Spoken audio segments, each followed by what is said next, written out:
Eu baixei vários betas falsos do GTA 6 e hoje nós vamos desvendar os mistérios por trás desses malwares e o que não vai faltar é desafio e bizarrice. Nós temos o falso GTA 6 assinado pela Microsoft e que tem dezenas de pastas zipadas, umas dentro das outras, outro também que baixa programas de origem suspeitas com IP que vem da Holanda e o malware com uma tela de carregamento falsa que ainda pede uma chave de ativação que teremos que dar um jeitinho para poder analisar. Juro, esse vídeo vai ter muitos altos e baixos e vários desafios pra gente poder solucionar. Pra você ter uma ideia, até Mia regou no meio do caminho. Mas de qualquer forma, eu espero que vocês gostem, porque eu fiz ele com muito carinho pra ficar intrigante e fácil de qualquer pessoa conseguir entender. Então vambora. Aviso, esse vídeo é educativo, não repita esses procedimentos em casa. Se você perdeu o último vídeo, nele nós buscamos na Deep Web e na web normal por diversos falsos betas do GTA 6. E encontramos vários programas diferentes e separamos os que pareciam mais interessantes para a gente poder analisar. E agora nós estamos aqui para justamente fazer isso. Um desses malwares parecia ser um instalador comum, só que do GTA. Nele nós tínhamos um download de alguma coisa, só que na realidade parecia que nada estava sendo baixado. E depois de concluir esse download, que demorava mais de meia hora, ele exigia da gente uma chave para poder ativar. Mas calma, a gente vai dar um jeito nisso. Primeiro vamos dar uma olhada nos links de ativação que ele fornece pra gente. Assim, eu conheço minha sorte, então muito possivelmente a chave não vai estar aqui, mas vale a pena a gente dar uma olhada. Para conseguir a chave, teoricamente eu teria que assistir umas propagandas. E aqui nós temos alguns links dessas propagandas pra gente poder acessar, e então recebendo essa chave. Clicando na primeira propaganda, fora do ar. Tá, ainda tem mais duas opções. Na segunda propaganda, também fora do ar. Tá, a terceira tem que ir, porque senão a gente tá meio ferrado. Clico na terceira e erro também.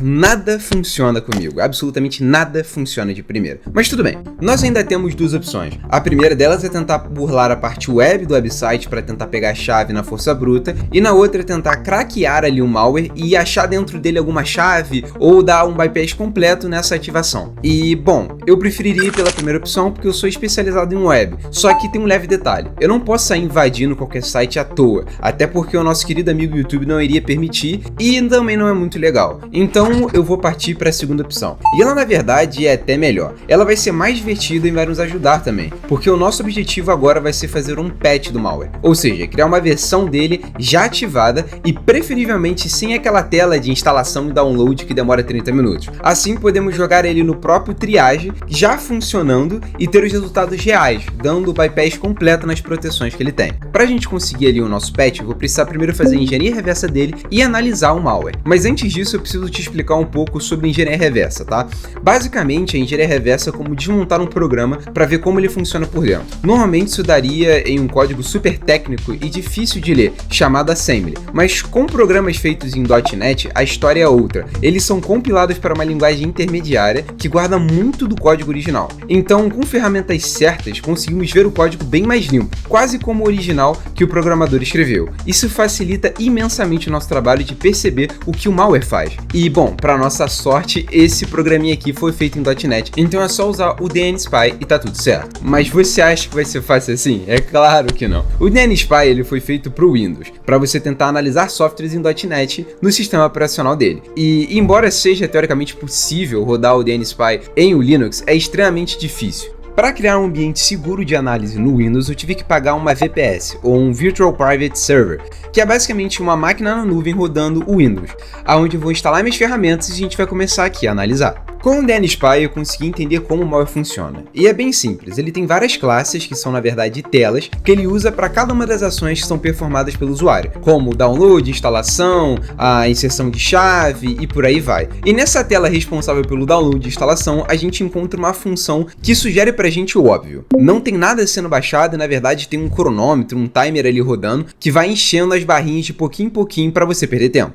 O ponto positivo é que o DNSpy também tem um debugger. O debugger nos permite analisar o programa enquanto ele está sendo executado e interferir com alguns inputs e valores que estão sendo utilizados e também ver que parte do código está sendo executado. E assim eu consigo entrar ali e ver exatamente o que a função está fazendo para poder aumentar e diminuir a barra, e assim a gente pode encher a barra completamente. Analisando essa função responsável pelo timer, a gente vê que ela adiciona um valor na progress bar. E a gente pode ver que tem uma variável chamada this.progressbar1.value. E analisando com o debugger as variáveis sendo usadas no momento, a gente acha ali o this, dentro lá nós temos o progress bar 1 e 2 relacionado à instalação e download, e lá a gente vê o value. Basta a gente modificar esse valor para 100 e pronto, a gente conseguiu encher a barra de download de instalação. Para achar a chave foi bem fácil. Eu só procurei pelo key dentro do programa, achei de onde é que tá vindo o key ali que ele tá pedindo, entrei na função que usa aquele recurso e eu vi que o input do usuário está sendo comparado a um valor. E esse valor muito possivelmente é a chave. Utilizando aquele valor, a gente conseguiu ativar o programa. E bom, o que esse programa faz?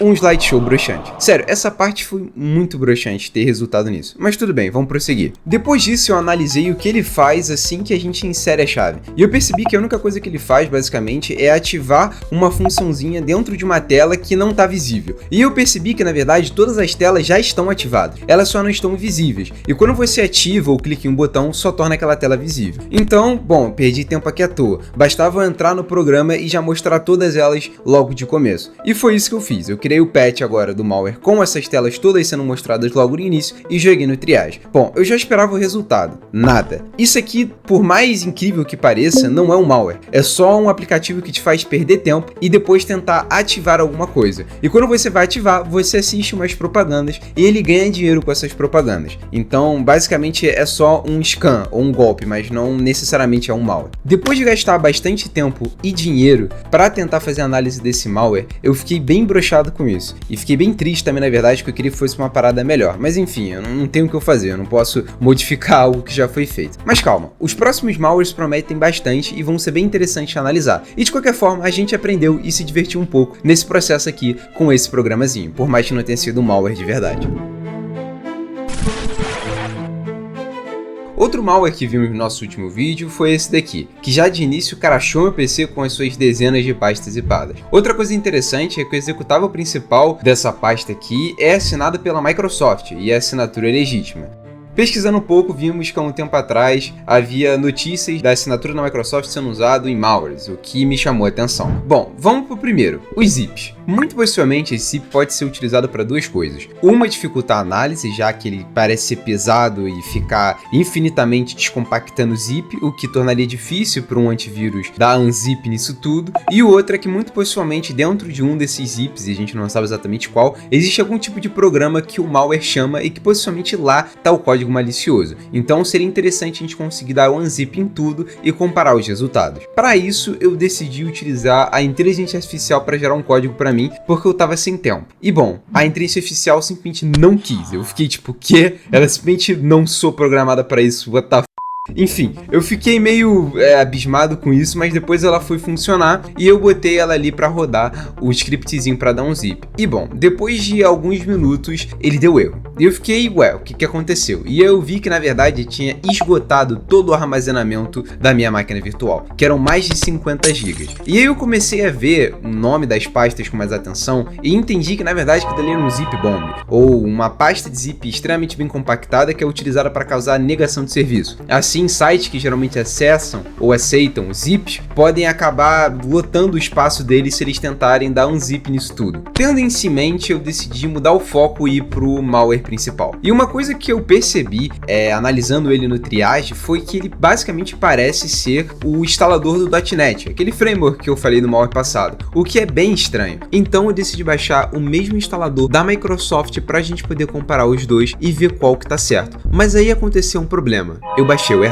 Quando eu fui testar esse malware, eu já estava um pouco cansado, muito principalmente porque já era de madrugada. Aí infelizmente eu acabei baixando o instalador errado do .NET. O .NET tem vários instaladores para propósitos diferentes, para poder rodar aplicações no seu computador, rodar servidores online, rodar somente código, enfim. Eu acabei baixando a versão errada, e que era muito maior do que o programinho que eu estava analisando. Vendo essa discrepância no tamanho e no hash, eu entendi que muito possivelmente esse programa que a gente estava analisando, ele era um malware disfarçado, ou ele tentava se parecer com o .NET. E aí eu perdi incontáveis horas tentando analisar ele para ver o que eu achava. E somente agora, na edição, analisando os vídeos que eu gravei, eu percebi o erro que eu cometi e fui testar de fato com a versão do instalador correto. Baixando e jogando no triage, nós vemos uma triste ou feliz surpresa. Os hashes são iguais, ou seja, é o mesmo programa. Para quem não sabe, essas sequências de números e letras são os hashes, e eles são como uma impressão digital de um arquivo. Como eles são idênticos nesse caso, significa que é o exato mesmo arquivo. arquivo, o que significa, mais uma vez, que temos um falso beta e um falso malware. Não é um malware aquilo ali, é só feito pra gente gastar o nosso tempo, e ele está assinado pela Microsoft porque ele realmente veio dela. Mas calma, nosso próximo malware realmente é um malware e ele veio pra fechar com chave de ouro, e ele tem o que a gente procura. Ele é bizarro e é único. Então relaxa que pelo menos fechar o vídeo a gente vai conseguir com um bom malware.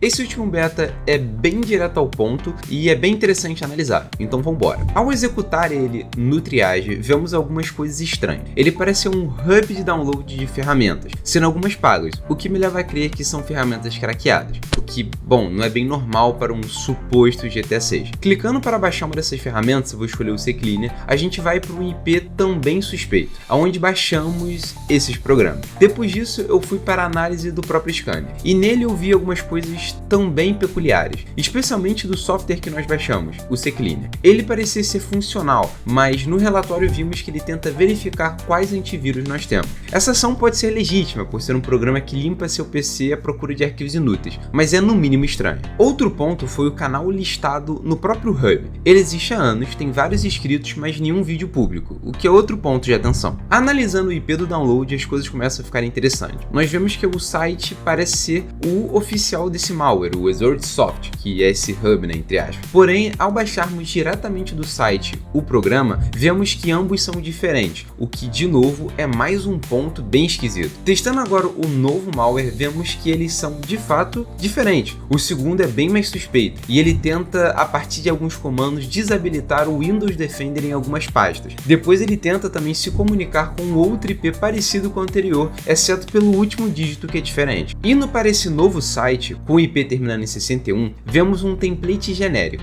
e na pasta chamada de plugins, nós nos deparamos com diversos arquivos. Baixando cada um deles e escaneando, temos a nossa resposta. Diversos malwares diferentes, cada um com um propósito diferente, mas nenhum bom.